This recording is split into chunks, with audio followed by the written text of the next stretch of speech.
What's up YouTube? Now today I've got something pretty special to show you, and I got these about an hour ago in the post. So I'm going to go ahead and first off take the fuses out and then just take the fuses apart, and then I'll get on to what shells they are and what sizes and how old they are. So we'll start on this one here. It's quite long threads on this, and I'll explain why you can't see any adapter like you can on this one. I'll explain that in a moment. So there we have the fuse, and you can see there the date, which is 1898 on the fuse there. So this is obviously Boer War era, and then if I just take it all apart, put it down there, and then I'll show you bit by bit. First off, we've got the nut for the top in really nice condition. The threads are in mint condition as well, and then after that there's a paper thin washer, which you can see there, and then there's the bell of the actual fuse. It's quite thick brass, very nice condition. And then the next ring is obviously the timer ring, which is there. You see all the numbers on it there, and it is an 18-second timer ring.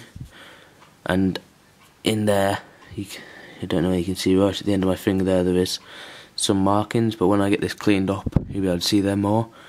And then that's where the charge is there, and also you can see the powder trail there. Then we've got the fuse body itself, and I'll go through all the markings. There's the lot number and maker's mark, and there's the date that I've already shown you. Then we've got another maker's mark there, P, and then the arrow for where the timer ring starts off and where it has to, like, say I want it at 12 seconds, it has to be there on the 12, so the powder can go down through that hole there and into the rest of the fuse. And I haven't been able to get this apart yet, but I will, and I should be able to show you this inside one of my other fuses, because I've got a couple more that I'll have back soon, because I just had to send them off to get polished. So there's that. I'll move that over there, and I'll get the other fuse out of this shell. Oh, and something I forgot to mention about the other one, they have got tapered threads, only slightly, but they are tapered, which is quite bizarre, and if anyone knows why they do that, I'd like to know.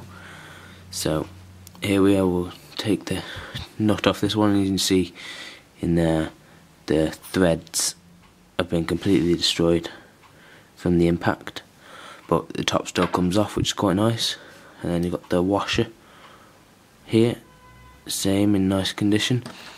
And if I just show you this, these do move slightly, but I haven't been able to get them off yet, but I will do. And now I'll just go through the markings on this.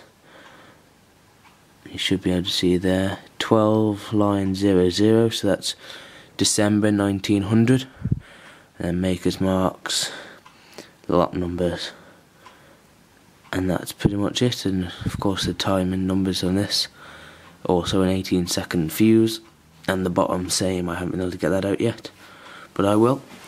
So now moving on to the shells, I'll start off on this shell here, which the date there is 1900 there, and the 2nd of 11. So I'll go on to the bottom to show you this one. This is where all the markings are on this, and you can see it is a 15-pounder, and there's the maker's marks there, and there's another one right in the centre there, D in a circle and a T. Those are also maker's marks, but I don't know who they're by. And you can see the rifling on the drive band is really nice and distinct.